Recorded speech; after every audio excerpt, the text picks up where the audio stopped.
Hello दोस्तों, my name is यश। तो अपन ने लास्ट वीडियो में ये देखा था कि हमारा जो रिट्रीवल ऑगमेंटेड जनरेशन है वो क्या होता है। अपन ने उसको समझा था कि उसकी रिक्वायरमेंट क्यों थी, वो कैसे काम करता है। ठीक है, इस पर्टिकुलर वीडियो में हम ये देखेंगे कि अगर अपन को कोई भी अपना बेसिक रैक बनाना है तो किस तरीके से बना सकते हैं, किस तरीके से हम अपना रिट्रीवर बना सकते हैं जिसकी मदद से हम with the help of semantic search अपने जो रिलेटेबल डॉक्यूमेंट्स है वो निकाल पाए। ठीक है, तो चलिए चलते हैं मॉनिटर पे और समझते हैं। तो सबसे पहले अपन क्या करते हैं कि अपने एनवायरमेंट वेरिएबल लोड कर लेते हैं। ऑल दो इस केस में हमें सिर्फ एक ही जगह उनकी रिक्वायरमेंट होगी, कैसे वो अपन समझेंगे। तो मैंने क्या किया, मैंने इनको किया लोड। अब नेक्स्ट हमारे पास आता है कि हम क्या करेंगे, अपने जो डॉक्यूमेंट्स है ना उनको लोड करेंगे और स्प्लिट करेंगे। किस तरीके से वो अपन देख लेते हैं कि अपन क्या करेंगे कि with the help of LangChain community हम अपने जो डॉक्यूमेंट लोडर्स हैं उससे अपन एक लेकर आएंगे टेक्स्ट लोडर। हमारे पास ऐसे काफी डिफरेंट काइंड ऑफ लोडर्स होते हैं जिसमें से एक है टेक्स्ट लोडर। इस केस में मैं क्या कर रहा हूँ, एक dsa.md फाइल यूज कर रहा हूँ। md मतलब मार्कडाउन फाइल। तो उसको अपन लेकर आएंगे और अपने जो वेक्टर डेटाबेस है उसमें स्टोर करेंगे। ठीक है, तो मैंने क्या किया कि मैंने टेक्स्ट लोडर की मदद से इस पर्टिकुलर फाइल है उसका मैंने एक ऑब्जेक्ट बनाया और मैंने with the help of loader dot load उसको मैंने लोड कर लिया और वो मेरे डॉक्स में आ गई। मैं इसको रन करता हूँ तो ये मेरा सक्सेसफुली लोड हो जाएगा। नेक्स्ट स्टेप में अपन क्या कर रहे हैं कि अपन अपना एक recursive character text splitter use कर रहे हैं जो कि हमारा क्या करता है कि फॉर एग्जांपल मेरे पास मेरी डॉक्यूमेंट तो आ गई। अब जो मेरी डॉक्यूमेंट है ना मैं उसको सीधा सीधा वेक्टर डेटाबेस में नहीं डालूंगा, मैं उसको है ना चंक्स में डिवाइड करूंगा। चंक्स मतलब छोटे छोटे पार्ट्स में डिवाइड करके डालूंगा, क्योंकि ऑब्वियसली अगर मुझे रिलेटेबल कॉन्टेक्स्ट चाहिए तो मुझे कुछ डॉक्यूमेंट चाहिए, मुझे पूरा कॉन्टेक्स्ट नहीं चाहिए। वो जो डॉक्यूमेंट्स होंगी उनका कोई ना कोई साइज होगा, वो साइज कौन बनाएगा, वो हम बनाएंगे। तो इस केस में मैंने क्या बोला कि मेरा जो चंक है वो मेरे 500 कैरेक्टर्स का हो और जो मेरा चंक ओवरलैप हो वो मेरा 100 कैरेक्टर्स का हो। इसका मतलब क्या होता है, फॉर एग्जाम्पल कि मेरे पास जैसा अपन ने बोला है कि 500 कैरेक्टर का चंक है और 100 कैरेक्टर का ओवरलैप है। तो मेरा जो पहला चंक होगा उसका मेरा साइज होगा 1 से लेकर 500 तक।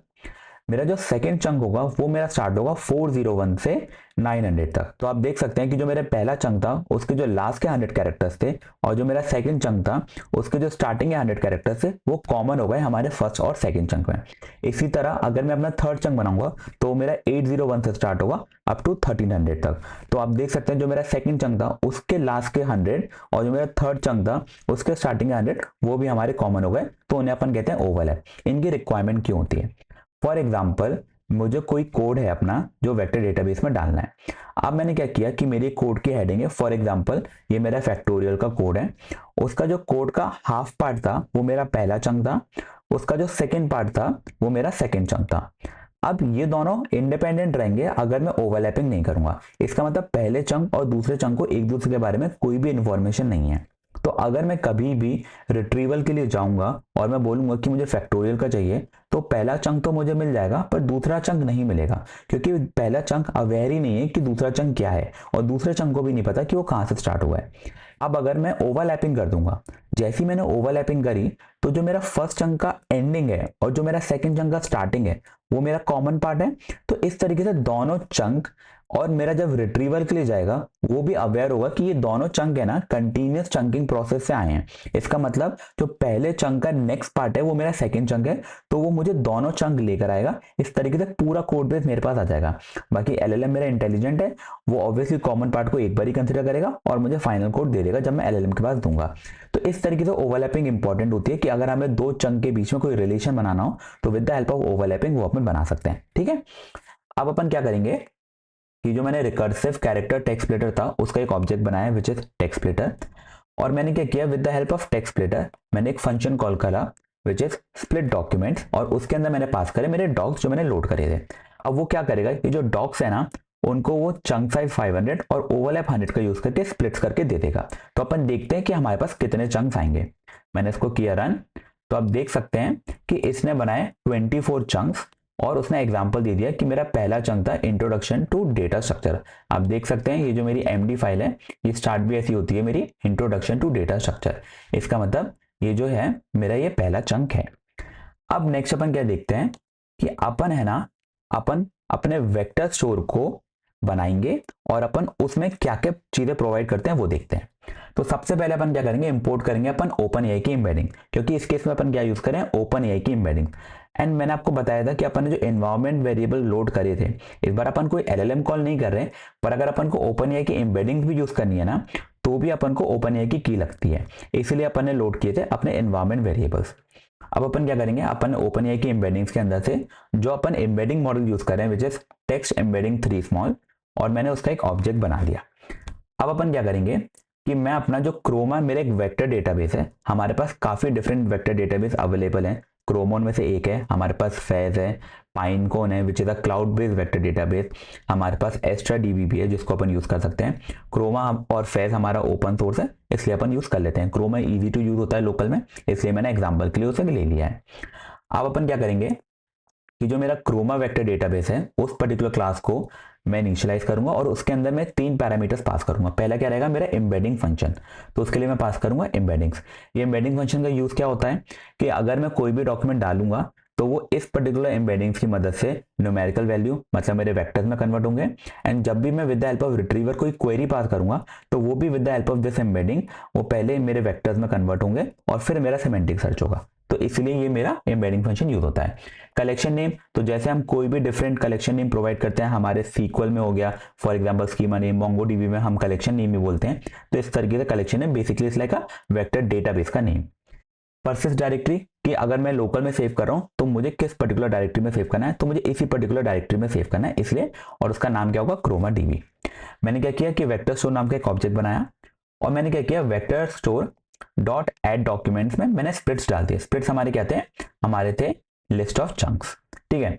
जैसे ही मैं इसको डालूंगा तो अब मैंने इसको रन करा तो आप देख सकते हैं 24 चंक्स थे, कुछ सेकंड लगेंगे और उसने मेरे 24 चंक्स वेक्टर डेटाबेस में डाल दिए। अब नेक्स्ट क्या होगा, नेक्स्ट अपन करेंगे अपना रिट्रीवर बनाने का काम। अब रिट्रीवर अपन किस तरीके से बनाएंगे, तो जो मेरा वेक्टर स्टोर का ऑब्जेक्ट था मैंने उसमें फंक्शन बनाया एज रिट्रीवर और उसके अंदर मैंने अपने सर्च कीवर्ड्स दिए। अब मैंने जब अपने सर्च कीवर्ड दिए तो उसमें एक कीवर्ड जाएगा हमारा विच इज के, जो कि ये बताता है कि आपको कितने नंबर ऑफ डॉक्यूमेंट्स रिट्रीव करने हैं। तो मैंने बोला कि मुझे यहाँ पे 3 डॉक्यूमेंट्स रिट्रीव करने हैं। अब मैंने क्या किया कि मैंने अपनी एक टेस्ट क्वेरी बनाई कि what is BFS and DFS, basically breadth first search and depth first search, ठीक है। अब अपन क्या करेंगे, रिट्रीवर डॉट इन्वोक, जैसे हम किसी भी रनेबल को करते हैं, मैंने अपनी क्वेरी दी, ये मेरी क्वेरी जाएगी, पहले एम्बेडिंग्स की मदद से वेक्टर में कन्वर्ट होगी, फिर सिमेंटिक सर्च करेगी और इस केस में मेरे लिए 3 डॉक्यूमेंट्स लेकर आएगी, तो मेरा रिजल्ट आ जाएगा। जैसे ही मैंने इसको रन करा तो उसने कुछ टाइम लिया, इसने बोला कि ये मेरे लिए 3 रेलिवेंट चंक्स लेकर आ गया है। अब वो क्या है वो अपन देखते हैं। मैंने इसको रन करा तो आप देख सकते हैं कि जो मेरा पहला चंक है कहां पर है, ठीक है, तो ये था मेरा फर्स्ट चंक, तो ये स्टार्ट हुआ मेरा डेफ बीएफएस। ये लकी थे हम लोग कि हमारा जो चंक है वो स्टार्ट ही इस पर्टिकुलर फंक्शन से हुआ है, इसके ऊपर की थ्योरी नहीं आई पर हमारे पास कोड आ गया पूरा। तो ये हमारे पास पूरा बीएफएस का कोड आ गया, फिर हमारे पास डीएफएस का कोड आ गया और ये अभी हमारा पहला चंक ही चल रहा है। यहाँ से स्टार्ट हुआ हमारा सेकेंड चंक। तो सेकेंड चंक हमारा कैसे स्टार्ट हुआ, वो हमारा स्टार्ट हुआ प्रिंट ऑफ बाइनरी सर्च से, फिर वो गया रिकर्शन के पास और रिकर्शन के बाद उसने हमें रिकर्शन का कोड दिया विच इज फैक्टोरियल, एंड उसके पास था हमारा ग्राफ बीएफएस एंड डीएफएस, उसने ये चंक हमें प्रोवाइड करा। और जो हमारा थर्ड चंक था which is a graph is a collection of nodes, और उसके अंदर भी हमारे पास बीएफएस एंड डीएफएस से रिलेटेड इंफॉर्मेशन है, ठीक है। अब अपन क्या करते हैं, अपन कोई और एग्जांपल देखते हैं कि मैं बोलता हूं कि व्हाट इज सॉर्टिंग, ठीक है। मैंने इसको रन किया, इसने कुछ टाइम लिया, इसने मेरे लिए फाउंड करे 3 रेलिवेंट चंक्स। मैंने दोबारा देखा कि मेरे कौन कौन से चंक्स आए थे, तो ये थे मेरे चंक्स। तो हमारे पास पहला चंक क्या था, हमारा पहला चंक था कि डिलीट से स्टार्ट हुआ है हैश टेबल, लेकिन आप देखेंगे कि हमारी जो मेन हेडिंग थी सॉर्टिंग एल्गोरिथम वो आई, हमारी पहली थी बबल सॉर्ट, वो नीचे तक गया और मेरा यहाँ पे खत्म हो गया। नेक्स्ट हमारा स्टार्ट हुआ second which is print bubble sort से। आप देख सकते हैं कि इसका जो एंडिंग है और इसका जो स्टार्टिंग है वो सेम है, क्यों, with the help of overlapping. ऐसे हमारे जो 2 चंक हैं वो रिलेट कर पाते हैं कि हाँ ये एक दूसरे के पार्ट है, कि हाँ पहला चंक यहाँ पे खत्म हुआ था, ये दूसरा चंक वहां से स्टार्ट हुआ है। नेक्स्ट हमारा क्या था इसमें मर्ज सॉर्टिंग, तो हमारी मर्ज सॉर्टिंग से रिलेटेड डेटा आया, और फिर हमारी क्या थी क्विक सॉर्ट, तो हमारा क्विक सॉर्ट से रिलेटेड डेटा आया। तो इस तरीके से आप देख सकते हैं कि हमारा इस तरीके से सिमेंटिक सर्च काम करता है।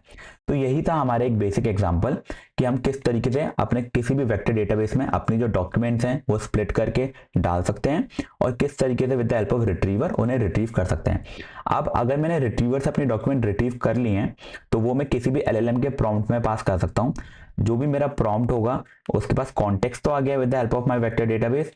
मैं अपना जो भी प्रॉम्प्ट है, मेरा जो भी क्वेश्चन है उस पर्टिकुलर कॉन्टेक्स्ट से रिलेटेड मैं पूछ सकता हूँ, एंड मेरा जो एलएलएम है मेरा कॉन्टेक्स्ट यूज करेगा, मेरा क्वेश्चन लेगा एंड मुझे एक प्रॉपर रिस्पॉन्स जनरेट करके दे देगा। तो इस तरीके से हम अपने वेक्टर डेटाबेस को यूज कर सकते हैं। इस तरीके से हमारा रैग काम करता है। तो आई होप आपको समझ में आ गया हो। इजी एग्जाम्पल था, मैंने सब कुछ बहुत सिंपल रखा है। फिर भी कुछ डाउट हो तो कमेंट सेक्शन में पूछ लेना, मैं ट्राई करूंगा वहां पे आंसर करने का। ठीक है, तो इस वीडियो के लिए इतना ही। अगर वीडियो अच्छी लगी हो तो do like, share and subscribe. मिलते हैं अगली वीडियो में, तब तक के लिए bye bye. Hold on tight to the feeling, but it's a roller coaster in my head. So